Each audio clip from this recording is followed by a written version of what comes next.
Ahoy, ahoy! See, we stand to our guns all day. We sail the ocean blue, and the saucy ships of beauty. We're sober men and true, and attentive to our duty. Our saucy ships of beauty, we're attentive to our duty. We're sober men and true, we sail the ocean blue.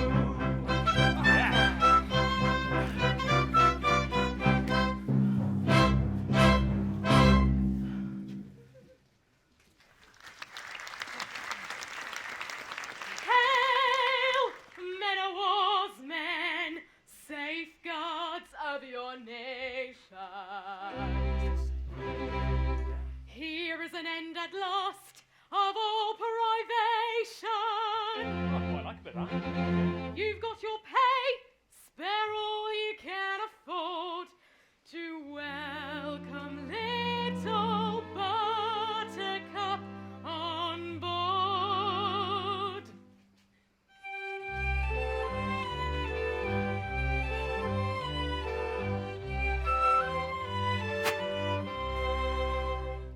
I'm cold little Buttercup, dear little Buttercup, though I could never tell why. But still I'm called Buttercup, poor little Buttercup, sweet little Buttercup I've snuff and tobacco and excellent Jackie. I've scissors and watches and knives. I've ribbons and laces to set off the faces of pretty young sweethearts and wives. I've treacle and toffee, I've tea and I've coffee, soft Tommy and succulent chops. I've chickens and conies and pretty polonies and excellent peppermint drops.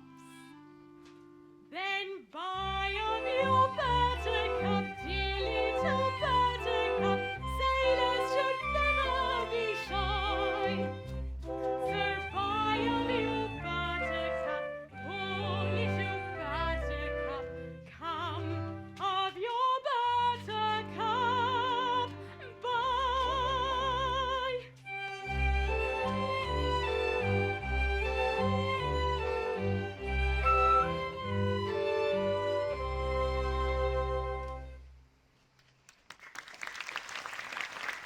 Aye, little Buttercup, and well called, for you're the reddest, the rosiest, and the roundest beauty in all Spithead. Red am I? And round? And rosy? Maybe, for I have dissembled well. But hark ye, my merry friend, hast ever thought that beneath a gay and frivolous exterior there may lurk a cankerworm, which is slowly but surely eating its way into one's very heart? No, my lass, I can't say I've ever thought that. I have often thought that. Yes, you look like it. What's the matter with the man? Isn't he well? Don't take no heed of him. That's only poor Dick Deadeye. Ha! It's a beast of a name, ain't it? Dick Deadeye. It's not a nice name. And I'm ugly too, ain't I? You are certainly plain. Oh, he's got you there. And I'm three-cornered too, ain't I? You are rather triangular. Ha! I'm ugly and they all hate me, for you all hate me, don't you? We do. There. Well, Dick, we wouldn't go for to hurt any fellow creature's feelings, but you can't expect a chap with such a name as Dick Deadeye to be a popular character, now can you? No, you've got a point there, actually. Yes, it's asking too much, isn't it? It is. And with such a face and form as mine, the noblest sentiments sound like the black utterances of a depraved imagination. It is human nature, and I'm resigned. But tell me, who's the youth whose faltering feet with difficulty set him on his course? That is the smartest lad in all the fleet, Rafe Rackstraw. Beef, but name! Remorse, remorse.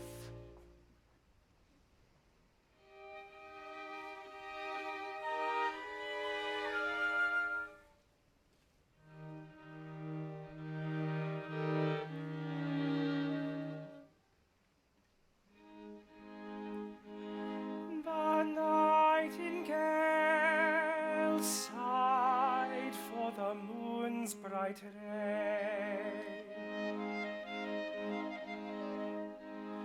and told his tale in his own melodious way. He sang a well a day. He sang a well a day. The lowly vale for the mountain vainly sighed. To his humble well the echoing hills replied. They sang a well a day. They sang a well a day. I know the value of a kindly chorus, but choruses yield little consolation when we have pain and sorrow to before us. I love and love, alas, above my station. He loves and loves, alas, above his station. Yes, yes, the lass is much above his station.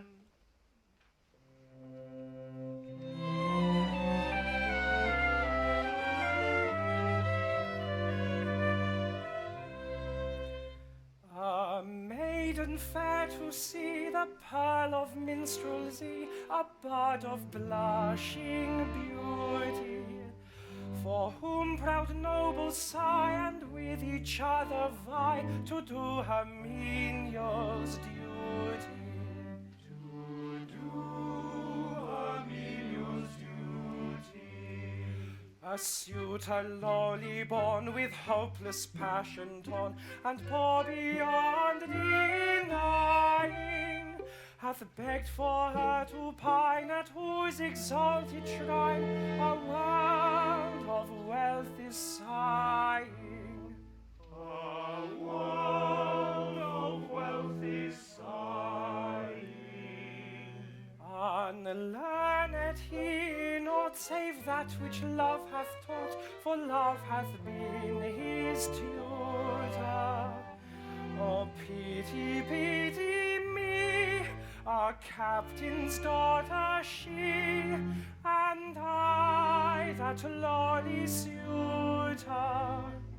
Oh, pity, pity me, a captain's daughter she, and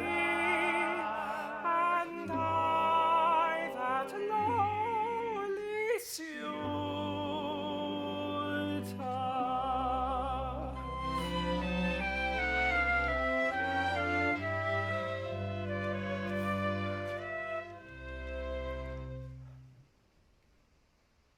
My poor lad, you've climbed too high. Our worthy captain's child won't have nothing to say to a poor chap like you, will she, lads? No. Captain's daughters don't marry foremast hands. Shame! Shame! Dick Deadeye, them sentiments of yours are a disgrace to our common nature. But it's a strange anomaly that the daughter of a man who hails from the quarterdeck may not love another who lays out on the foreyard arm. For a man is but a man, whether he hoists his flag on the main truck or his slacks on the main deck. Well, It's a queer world. Dick Deadeye, I have no desire to press hardly on you, but such a revolutionary sentiment is enough to make an honest sailor shudder. my lads, our gallant captain has come on deck. Let us greet him as so brave an officer and so gallant a seaman deserves.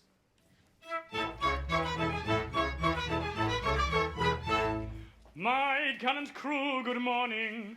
Sir, good morning. I hope you're all quite well. Quite well. And you, sir?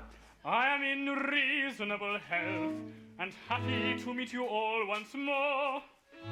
You do us proud, sir.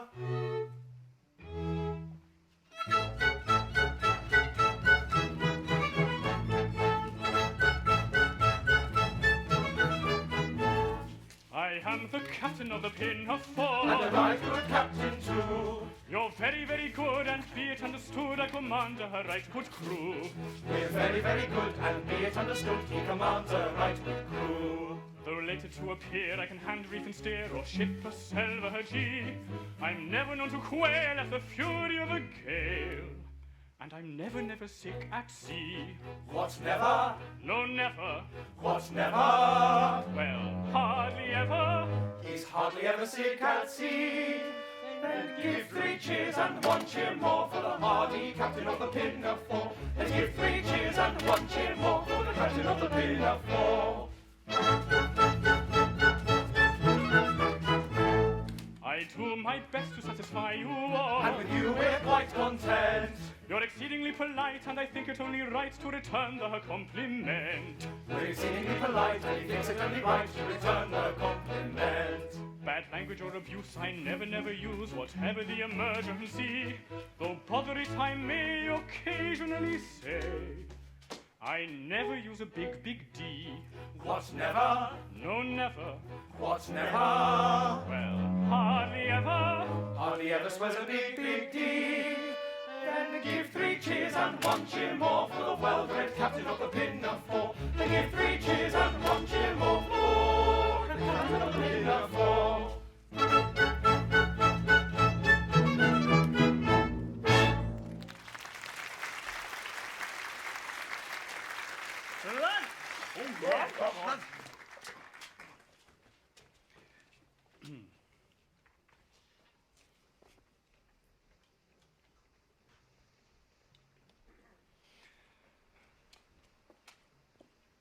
Sir, you are sad. The silent eloquence of yonder tear that trembles on your eyelash proclaims a sorrow far more deep than common. Confide in me, fear not, I am a mother. Yes, little buttercup, I'm sad and sorry. My daughter Josephine, the fairest flower that ever blossomed on ancestral timber, is sought in marriage by Sir Joseph Porter, our Admiralty's first lord. But for some reason, she does not seem to tackle kindly to it. Oh, poor Sir Joseph. Oh, I know too well the anguish of a heart that loves but vainly. But see, here comes your most attractive daughter. I go, farewell. A plump and pleasing person.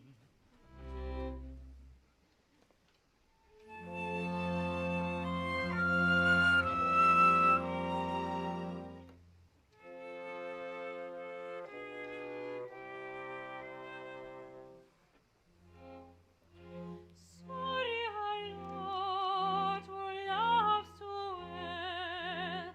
Heavy the heart that hopes but vainly. So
My child, I grieve to see that you are a prey to melancholy. You should look your best today, for Sir Joseph Porter, KCB, will be here this afternoon to claim your promised hand. Our father, your words cut me to the quick.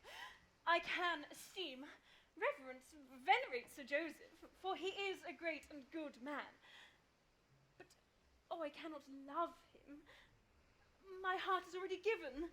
It is then as I feared. Given? And to whom?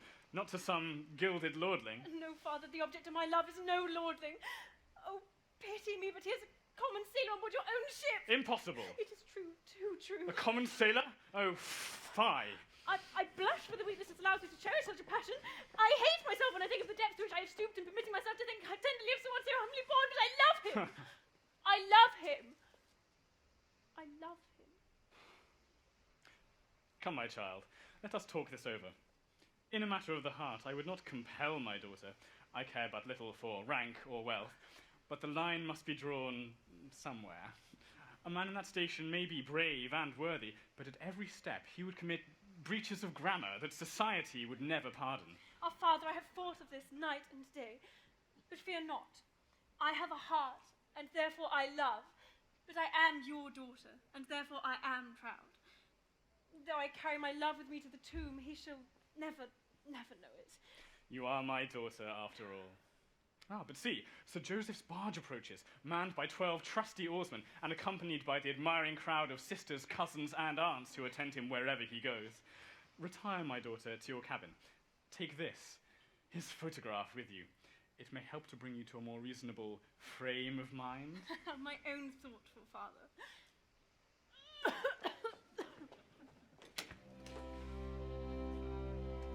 Over the bright blue sea comes Sir Joseph Porter, KCB, wherever he may go.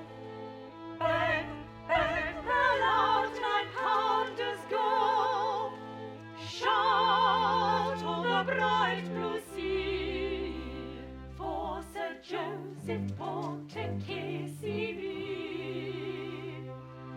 Shout on the bright blue sea, for Sir Joseph Porter, KCB.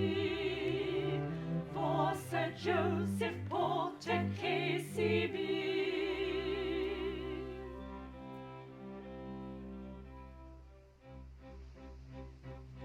Sir Joseph's barge is seen, and his crowd of blushing beauty. We hope they'll find us clean and attentive to our duty. We sail the ocean blue, and our saucy ship's a beauty. We're sober, sober men and true, and attentive to our duty. Sober, sober men and true. We're smart and sober men, and quite devoid of fear. In all the royal air, none are so smart as we are.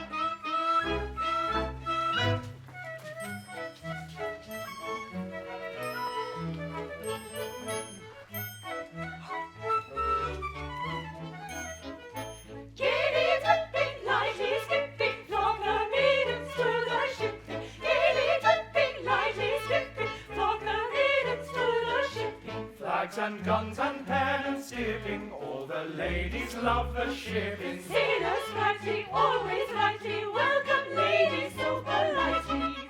Ladies who can smile so brightly, sailors welcome most politely, welcome most politely. Sailors rightly, always rightly, welcome ladies most politely. Giddy, Stopping, lightly skipping, flock the maidens to the shipping.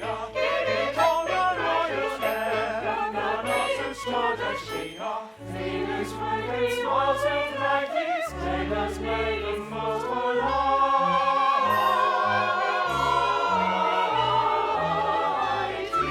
Most politely, gaily, dripping, lightly, skipping.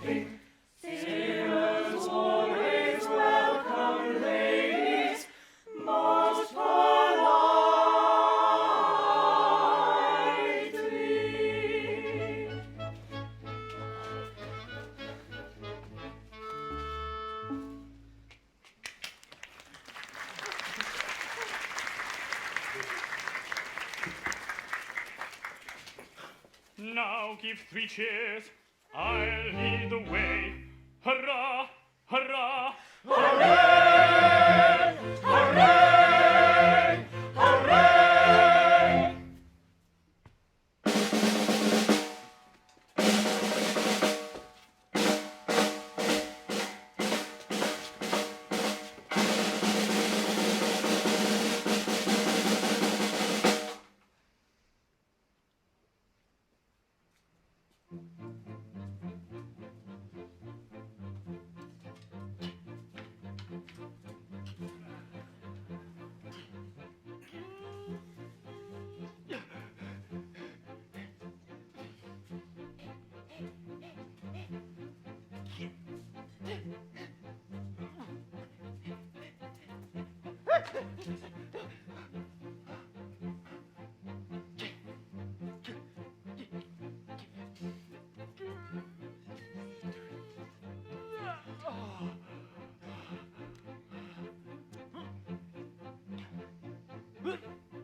I am the monarch of the sea, the ruler of the Queen's Navy, whose praise Great Britain loudly chants. And we are his sisters and his cousins and his aunts. And we are his sisters and his cousins and his aunts, his sisters and his cousins and his aunts.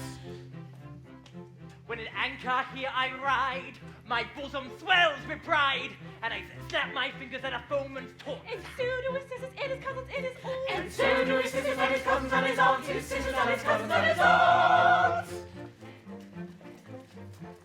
But when the breezes blow, I generally go below and seek the seclusion that a cabin grants. And so do his sisters and his cousins and his aunts. And so do his sisters and his cousins and his aunts. And so do his sisters and his cousins and his aunts, his sisters and his cousins will be reckoned by dozens and his aunts.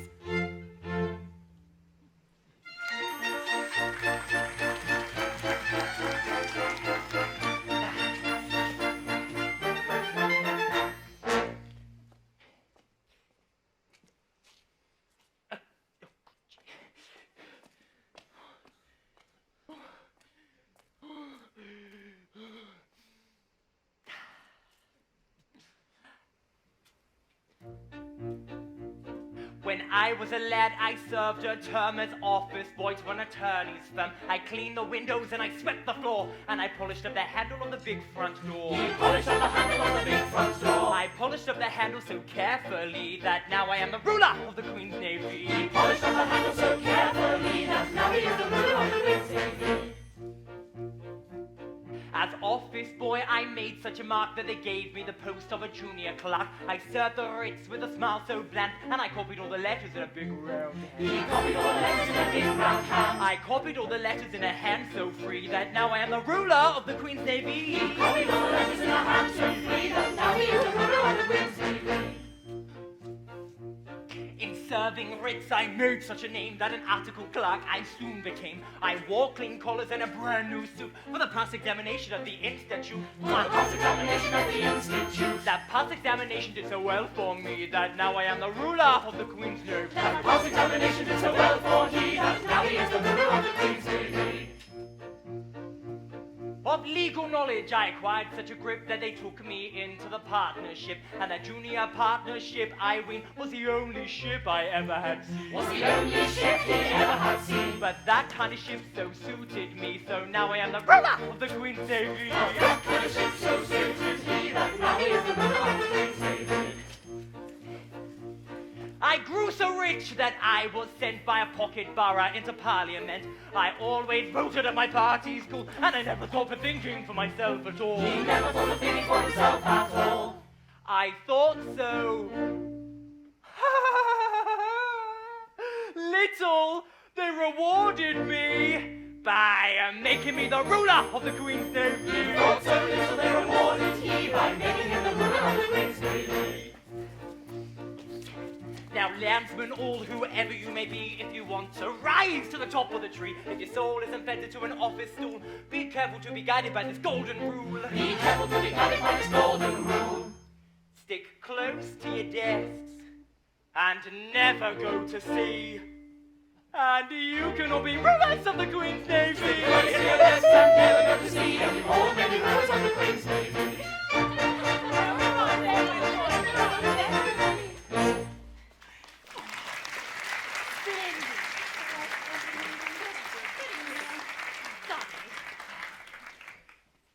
You've a remarkably fine crew, Captain Corcoran. It is a fine crew, Sir Joseph. A British sailor. He's a splendid fellow, Captain Corcoran. A splendid fellow indeed, Sir Joseph. I hope you treat your crew kindly, Captain Corcoran. Indeed, I hope so, Sir Joseph. Never forget that they are the bullocks of England's greatness, Captain Corcoran. So I have always considered them, Sir Joseph. No bullying, I trust. No strong language of any kind. No, never, Sir Joseph. What? Never? Well, hardly ever. They are an excellent crew and do their work thoroughly without it. Don't patronise them, sir. Pray don't patronise them. Certainly not, Sir Joseph. That you are their captain is an accident of birth. I cannot permit these noble fellows to be patronised because an accident of birth has placed you above them and them below you. I am the last person to insult a British sailor, Sir Joseph. You are the last person who did, Captain Corcoran. Desire that splendid seaman to step forward. No, no! The other splendid seaman. Rafe Rackstraw, 3 paces to the front, march. If what? I beg your pardon? I don't think I understand you. If you please. Ah, yes, of course. If you please. You are a remarkably fine fellow. Yes, Your Honour. And a first-rate seaman, I'll be bound. There's not a smarter topman in the Navy, Your Honour, though I say it, who shouldn't. Oh, not at all. Proper self-respect, nothing more. Can you dance a hornpipe? No, Your Honour. That's a pity. All a sailor should dance a hornpipe. I'll teach you one this evening. After dinner. Now, tell me, don't be afraid. How does your captain treat you? A better captain don't walk the deck, Your Honour. Aye, aye. Good. I like to hear you speak well of your commanding officer. I dare say he doesn't deserve it, but it does you credit. Oh, and can you sing? I can hum a little, Your Honour. Then hum this at your leisure. It is a song that I have composed for the use of the Royal Navy. It is designed to encourage independence of thought and action in the lower branches of the service, and to teach the principle that a British sailor is any man's equal, excepting mine. Now, Captain Corcoran, a word with you in your cabin on a tender and sentimental subject. Aye, Sir Joseph. Bosun, in commemoration of this joyous occasion, see that an extra ration of grog is served out to the ship's company at 7 bells. Beg pardon? If what, Your Honour? If what? I don't think I understand you. If you please, Your Honour. What? Oh, the gentleman is quite right. If you please. If you please. For I hold that on the seas, that expression, if you please, a particularly gentlemanly tone implants. And so do his sisters and his cousins and his aunts. And so do his sisters and his cousins and his aunts. His sisters and his cousins will be reckons on my dozens and his aunts.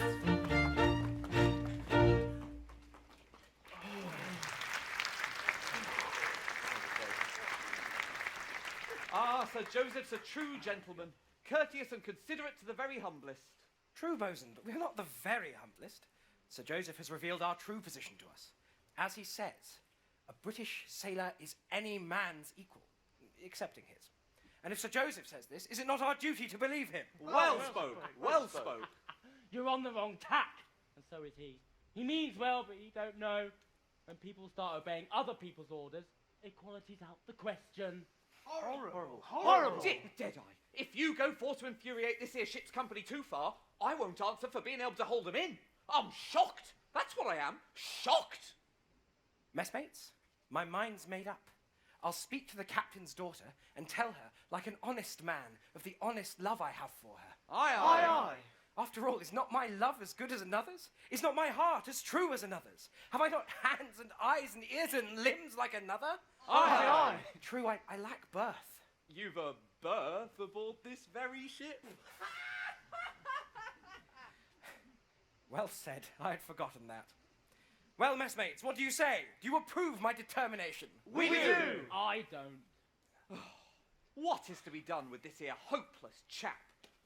Let us sing him the song that Sir Joseph has kindly composed for us. Perhaps it will bring this here miserable creature to a proper state of mind.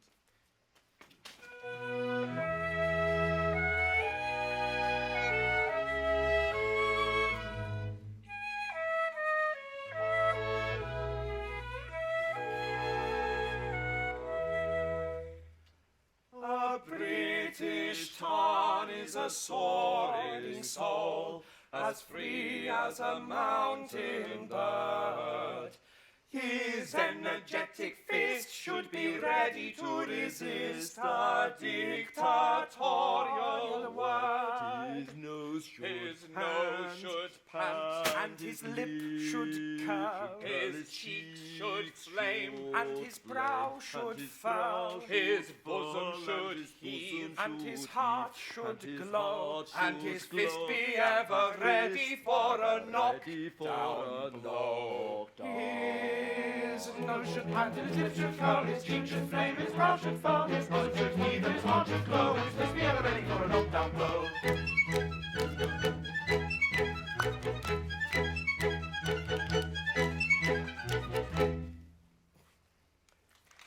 His eyes should flash with an inborn fire, his brow with scorn be wrung.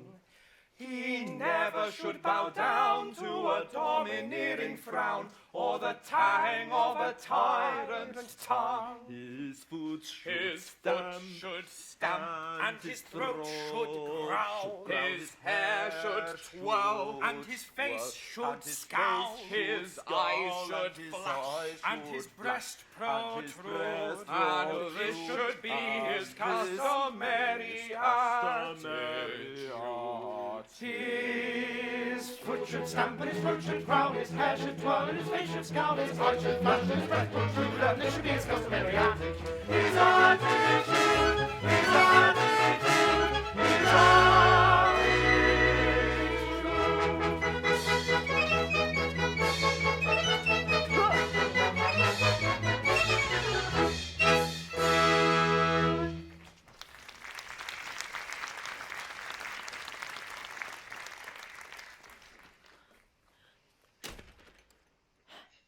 It is useless.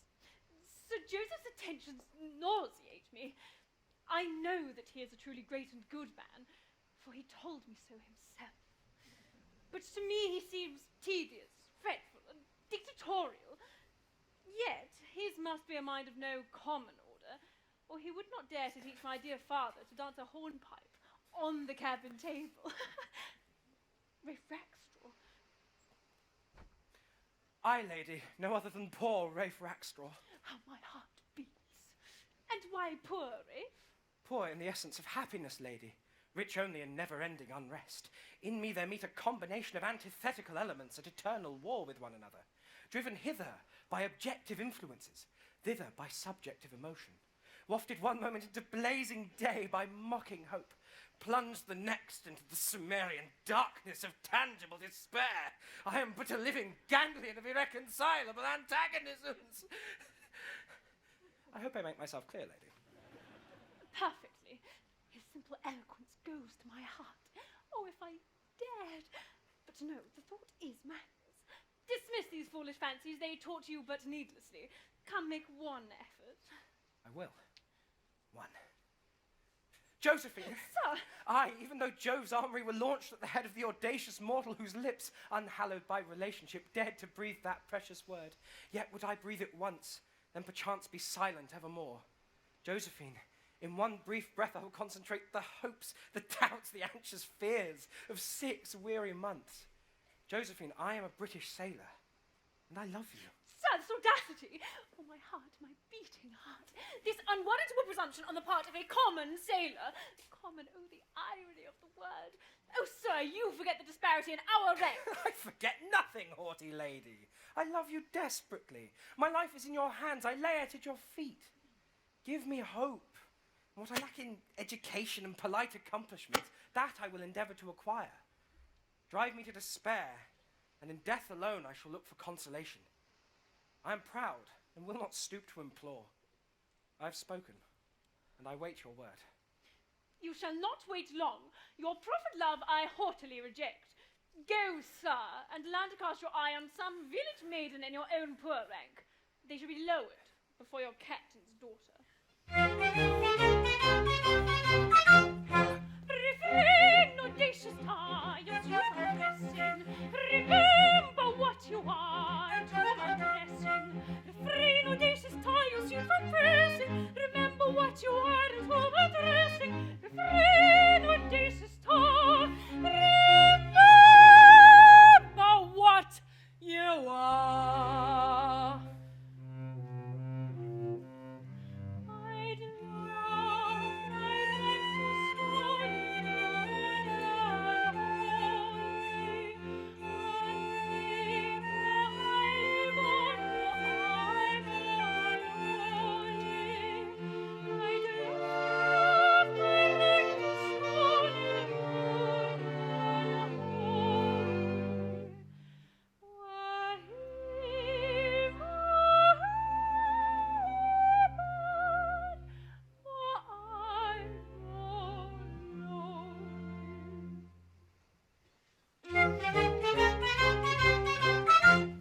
Proud lady, have your way, unfeeling beauty. You speak and I obey, it is my duty. I am the lowliest tar that sails the water, and you, proud maiden, are my captain's daughter. Proud lady, have your way. You speak and I obey. My heart with anguish torn bows down before her. She loves my love to scorn, yet I adore her. My heart with anguish torn bows down before her. She loves my love to scorn, yet I adore her. Refrain, audacious tires, you are dressing. Proud lady, have your way, unfeeling beauty. My heart with anguish torn bows down before her. She loves my love to scorn, yet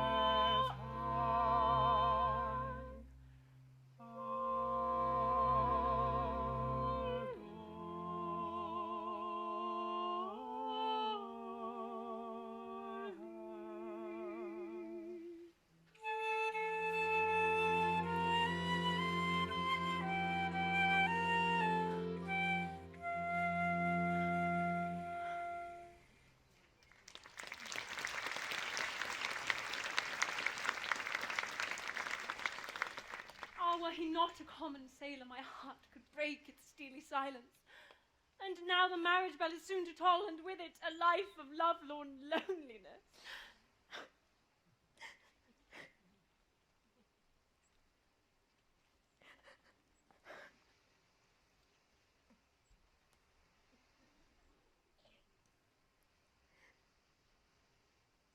Tell me, my child, what is your affliction? Pardon me, madame, it is nothing. Though time has travelled across this fiery brow of mine, I fear this old dame's ways are not unlike your own. Could it be that you too are beset by the torments of an unrequited love? Not for worlds, my heart is given to Sir Joseph. 'Tis as I feared. But I shall retire and give way to a lady of your standing. It is only right that you should be left alone and unobserved when inspecting a vessel of this sort. Alone I shall remain if my heart does not break its silence. A silenced heart? Well, why not let it speak out and tell what needs to be told? Oh, I shall. In good time. But what of your own lovesick uncertainty? Sir Joseph has won my hand. There is no more to tell. Ah me, is there no suitor more suitable? Your own unrequited love, wished to share with me. The moral once revealed will shed light on love concealed. There may be a gulf twixt you and I, which renders us loath to speak our mind, yet maiden can find a true ally in matronly warmth of kindred kind. The quivering pangs of love suppressed can only be quelled when love protests, delivering torment and unrest, till we are free from the bonds by truth confessed. The quivering pangs of love suppressed can only be quelled if I protest. Can Venus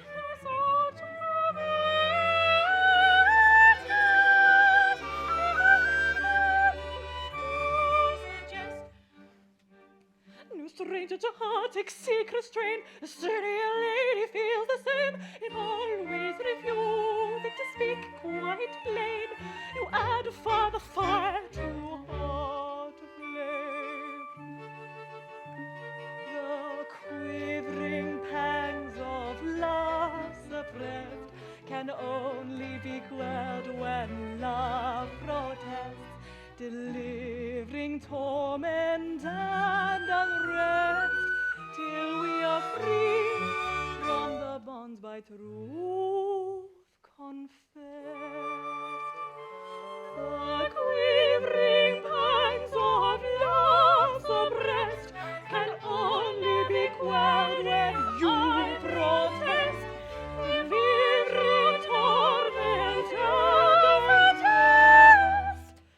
Will sailor and maid, will sailor and maid seek on land?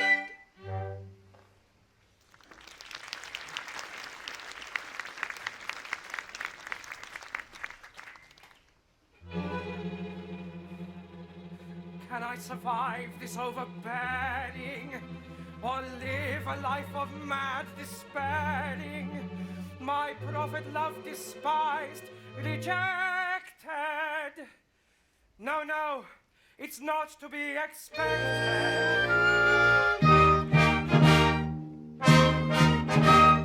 Messmates ahoy, come here, come here.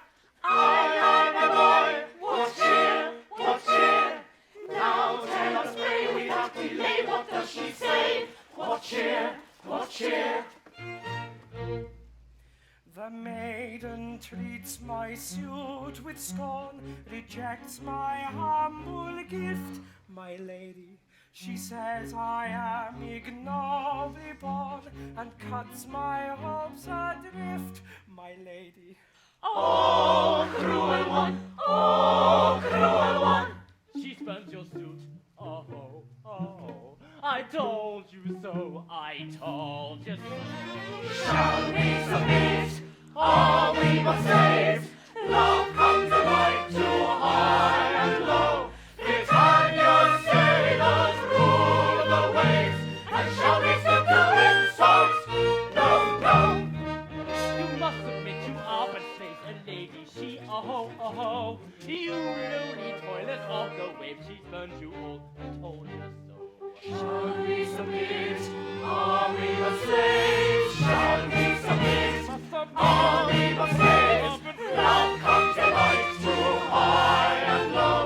Britannia's sailors rule the waves, and shall we stoop to insult? No, no. my friends, my leave of life I'm taking. For my heart is breaking when I am gone. Oh, prithee tell the maid that as I died, I loved her well. Oh, life, alas, his leave